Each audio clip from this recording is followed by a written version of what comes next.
आज मैं बताने जा रहा हूँ वज्रेश्वरी देवी मंदिर की कहानी।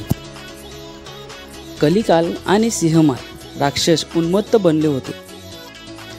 धनतूर आणि दुर्दय अशा बलाढ्य राक्षसांना बरोबर घेऊन त्यांनी धुमाकूळ घातला। या असुरांपासून संरक्षण मिळण्याकरिता सर्व ऋषीमुनींनी व देवांनी वरिष्ठ ऋषींच्या आध्यात्मिकतेखाली या परिसरात त्रिचंडी यज्ञ केला। यज्ञात इंद्राला हवीरभाग न मिळाल्याने त्यास राग आला। तसेच आपणावर वर्चस्व स्थापण्याच्या वरिष्ठाचा या प्रयत्न असावा असे समजून इंद्राने वरिष्ठाशी युद्ध केले। इंद्राने वरिष्ठावर सोडलेल्या वज्रास्त्रामुळे महाभयंकर प्रलयकारी वातावरण निर्माण झाले आणि यज्ञाला उपस्थित असलेल्या सर्व देव ऋषीमुनींनी या युद्धाचा विपरीत परिणाम होईल हे जाणले। म्हणून त्या सर्वांची हे विघ्न निवारण्यासाठी आदिमायेची आलवणी केली। आपल्या भक्तांच्या हाकेला आदिमाया धावून आली।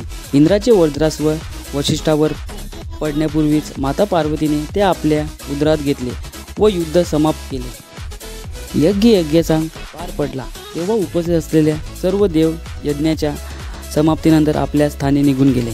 प्रभू श्री रामचंद्रांनी देवीला सांगितले की याचं करण्यासाठी तुझा अवतार झाला आहे, म्हणून तुझे वास्तव्य कायम त्या ठिकाणी राहू दे।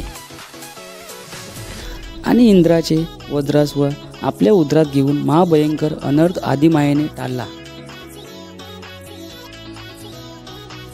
व वैश्वरी नाव धारण करून भक्तांच्या मनोकामना पूर्ण करण्यासाठी ही आदिशक्ती आजही मंदिरात उभी आहे।